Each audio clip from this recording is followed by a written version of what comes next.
शांति। 30 नवंबर 2023। बाबा के महावाक्य। मीठे बच्चे, तुम्हें रूहानी पंडावन यात्रा करनी और करानी है। याद ही तुम्हारी यात्रा है। याद करते रहो तो खुशी का पारा चढ़े। प्रश्न: निराकारी दुनिया में जाते ही कौन से संस्कार समाप्त हो जाते और कौन से संस्कार रह जाते हैं? उत्तर: वहाँ नॉलेज के संस्कार समाप्त हो जाते, प्रारब्ध के संस्कार रह जाते हैं। जिन संस्कारों के आधार पर तुम बच्चे सत्युग में प्रारब्ध भोगते हो, वहाँ फिर पढ़ाई का व पुरुषार्थ का संस्कार नहीं रहता है। प्रारब्ध मिल गई, फिर ज्ञान खत्म हो जाता है। गीत: रात के राही थक मत जाना। ओम शांति। यहाँ सम्मुख शिव भगवान वाच है। गीता में दिखाते हैं श्री कृष्ण भगवान वाच, परंतु श्री कृष्ण तो उस नाम रूप से सम्मुख हो ना सके। यह तो सम्मुख कहते हैं निराकार भगवान वाच। श्री कृष्ण वाच कहे तो वह संस्कार हो जाता है। जो भी वेद शास्त्र आदि सुनाते हैं, वह ऐसे नहीं कहेंगे कि भगवान वाच, क्योंकि वह साधु संत महात्मा आदि सब साकार में बैठे हैं। और फिर बाप कहते हैं, हे रूहानी राही। रूहानी बाप जरूर रूहों को ही कहेंगे कि बच्चे थक मत जाना। यात्रा पर कई थक जाते हैं तो फिर वापस आ जाते हैं। वह है जिस्मानी यात्रा। भिन्न भिन्न मंदिरों में जिस्मानी तीर्थ यात्रा करने जाते हैं। कोई शिव के मंदिर में जाते हैं, वहाँ सब जिस्मानी चक्र रखे हैं भक्ति मार्ग के। यह तो सुप्रीम रूह परमपिता परमात्मा आत्माओं को कहते हैं कि हे बच्चे, अब मुझ एक के साथ बुद्धि का योग लगाओ और ज्ञान भी देते हैं। तीर्थों पर जाते हैं तो वहाँ भी ब्राह्मण लोग बैठे हैं, कथा कीर्तन करते हैं। तुम्हारी तो एक ही सत्य नारायण की कथा है, नर से नारायण बनने की। तुम जानते हो, पहले स्वीट होम में जाएंगे, फिर विष्णुपुरी में आएंगे। इस समय तुम हो ब्रह्मापुरी में। इसको पियरघर कहा जाता है। तुमको जेवर आदि कुछ नहीं है, क्योंकि तुम पियर घर में हो। तुम जानते हो, ससुर घर में हमको अपार सुख मिलने हैं। यहाँ कलयुगी ससुर घर में तो अपार दुख है। तुमको तो जाना है उस पार सुख धाम में। यहाँ से ट्रांसफर होना है। बाप सभी को नयनों पर बिठा कर ले जाते हैं। दिखाते हैं ना, श्री कृष्ण का बाप उनको टोकरी में बिठाकर उस पार ले गया। तो यह बेहद का बाप तुम बच्चों को उस पार ससुर घर ले जाते हैं। पहले अपने निराकारी घर में ले जाएंगे, फिर ससुर घर भेज देंगे। तो वहाँ यह सब पियर घर ससुर घर की बातें भूल जाएंगी। वह है निराकारी पियर घर। वहाँ यह नॉलेज भूल जाती है। नॉलेज के संस्कार निकल जाते हैं, बाकी प्रारब्ध के संस्कार रह जाते हैं। फिर तुम बच्चों को प्रारब्ध ही ध्यान में रहती है। प्रारब्ध अनुसार जाकर सुख के जन्म लेंगे। सुख धाम जाना है। प्रारब्ध मिल गई, फिर ज्ञान खत्म। तुम जानते हो, प्रारब्ध में हमारी फिर वही एक्ट चलेगी। तुम्हारे संस्कार ही प्रारब्ध के हो जाएंगे। अभी है पुरुषार्थ के संस्कार। ऐसे नहीं कि पुरुषार्थ और प्रारब्ध दोनों संस्कार वहाँ रहेंगे। नहीं, वहाँ यह ज्ञान नहीं रहता। तो यह तुम्हारी रूहानी यात्रा है।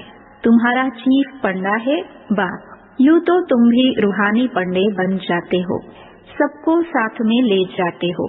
वह है जिस्मानी पंडे, तुम हो रूहानी पंडे।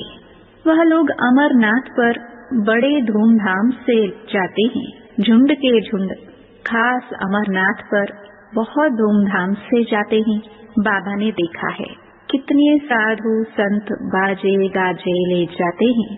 साथ में डॉक्टर आदि भी ले जाते हैं, क्योंकि ठंडी का समय होता है, कई बीमार पड़ जाते हैं।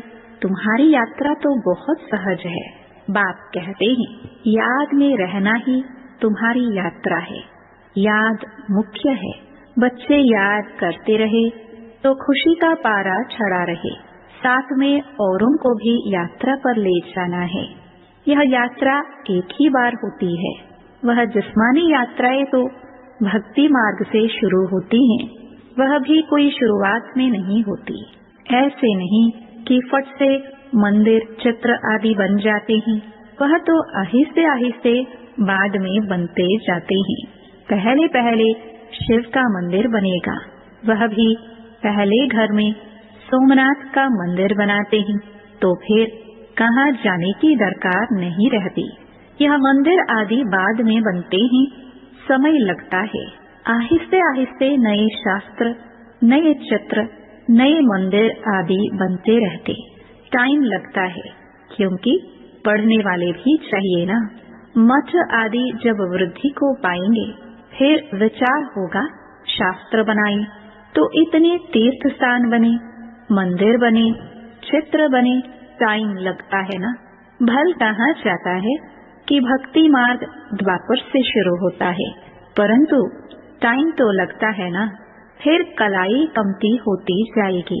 पहले अव्यभिचारी भक्ति, फिर व्यभिचारी भक्ति हो जाती है। ये सब बातें अच्छी रीति चित्रों पर सिद्ध कर बताई जाती है। समझाने वालों की बुद्धि में यही चलता रहेगा कि ऐसे ऐसे चित्र बनाए, यह समझाए। सबकी बुद्धि में नहीं चलेगा। नंबरवार है ना। कोई की बुद्धि बिल्कुल चलती नहीं। वह फिर पद भी ऐसे पाएंगे। मालूम पड़ जाता है यह क्या बनेंगे। जितना आगे चलेंगे तुम समझते जाएंगे।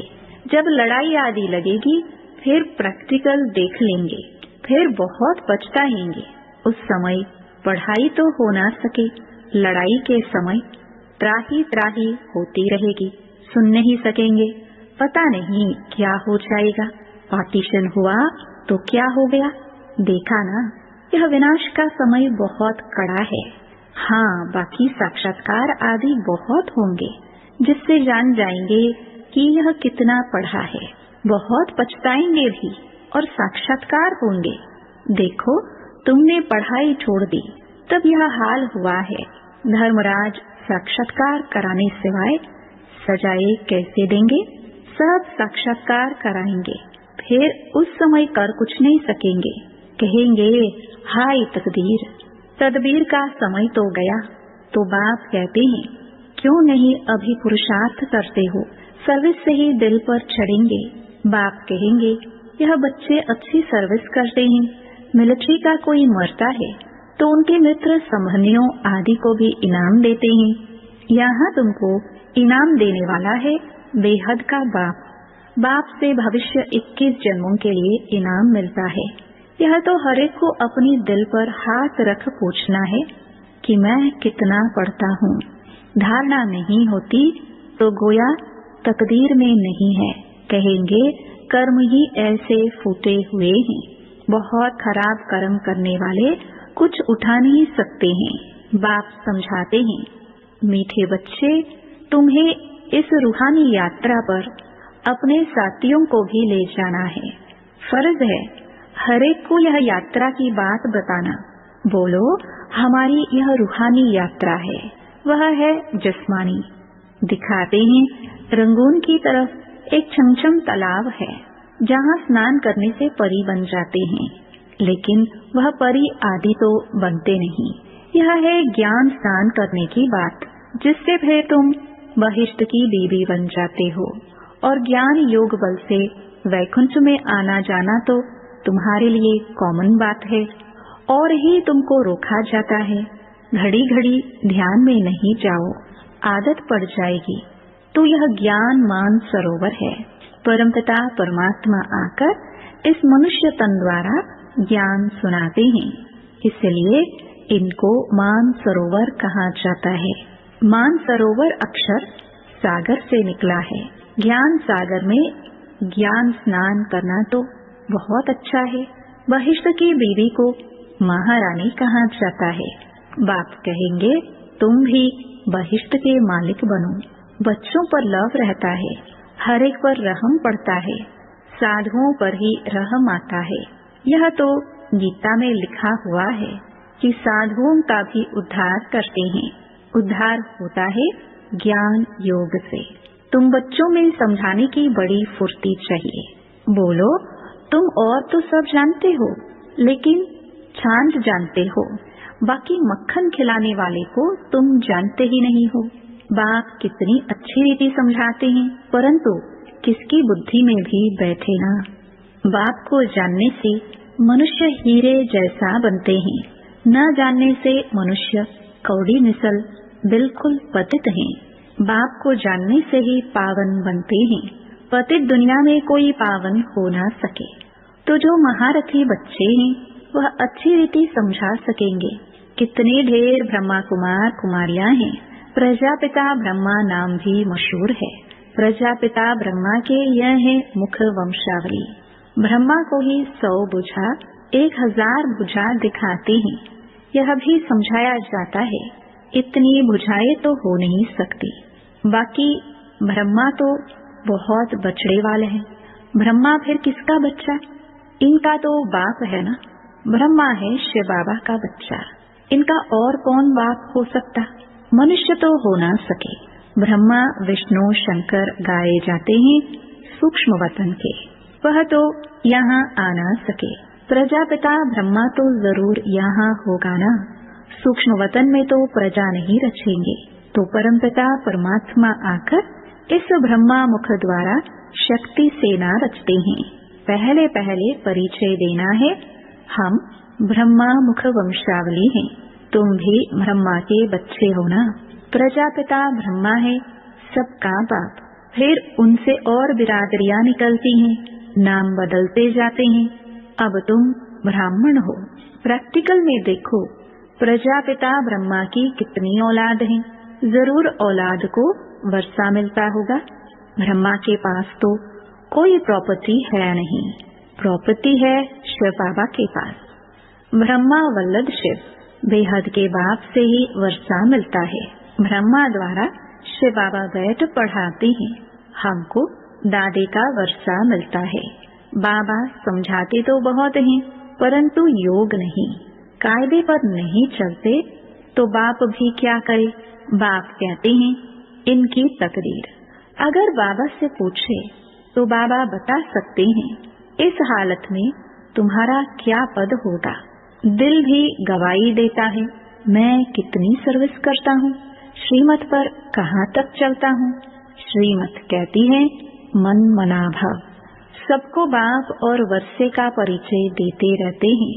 ढिंडोरा भी पीटते रहते हैं। बाबा इशारा देते रहते हैं, तुम्हें गवर्नमेंट को भी समझाना है। जो वह भी समझे बरोबर भारत की ताकत ही चली गई है। परमपिता परमात्मा सर्वशक्तिमान से योग ही नहीं है। इनसे तुम योग लगाते हो तो एकदम विश्व के मालिक बनते हो। माया पर भी तुम जीत पहनते हो। गृहस्थ व्यवहार में रहते माया पर जीत पानी है। हमारा मददगार बाप है। कितना समझाया जाता है, धारणा करनी चाहिए। बाबा ने समझाया है, धन दिए धन ना खूटे। सर्विस करेंगे तब बाबा की दिल पर चढ़ सकेंगे, नहीं तो इम्पॉसिबल है। इसका मतलब यह नहीं कि बाबा प्यार नहीं करते। बाबा प्यार सर्विसेबल को करेंगे। मेहनत करनी चाहिए। सबको यात्रा लायक बनाते हैं। मन मनाभव, यह है रूहानी यात्रा। मुझे याद करो तो तुम मेरे पास पहुंच जाएंगे। शिवपुरी में आकर फिर विष्णुपुरी में चले जाएंगे। यह बातें सिर्फ तुम बच्चे जानते हो। कोई और मन मनाभव का अर्थ समझते नहीं। पढ़ते तो बहुत हैं। बाप महामंत्र देते हैं, मुझे याद करो तो तुम विक्रमाजीत बन जाएंगे। अच्छा, मीठे मीठे सिखिलदे बच्चों प्रति माता पिता बाप दादा का याद प्यार और गुड मॉर्निंग। रूहानी बाप की रूहानी बच्चों को नमस्ते। धारणा के लिए मुख्य सार। पहला, ज्ञान स्नान करना है। प्यार से सर्विस कर बाप के दिल तख्त पर बैठना है। पुरुषार्थ के समय में अलबेला नहीं बनना है। दूसरा, बाप की पलकों पर बैठ कलयुगी दुखधाम से सुखधाम चलना है, इसलिए अपना सब कुछ ट्रांसफर कर देना है। वरदान, जीवन में दिव्य गुणों के फूलों की फुलवाड़ी द्वारा खुशहाली का अनुभव करने वाले एवर हैप्पी भव। सदा खुशहाल अर्थात भरपूर संपन्न। पहले कांटों के जंगल में जीवन थी, अभी फूलों की खुशहाली में आ गए। सदा जीवन में दिव्य गुणों के फूलों की फुलवाड़ी लगी हुई है, इसलिए जो भी आपके संपर्क में आएगा उसे दिव्य गुणों के फूलों की खुशबू आती रहेगी और खुशहाली देख करके खुश होंगे, शक्ति का अनुभव करेंगे। खुशहाली औरों को भी शक्तिशाली बनाती और खुशी में लाती है, इसलिए आप कहते हो कि हम एवर हैप्पी है। स्लोगन, मास्टर सर्वशक्तिमान वह है जो माया के बुदबुदों से डरने के बजाय उनसे खेलने वाले हैं। ओम शांति।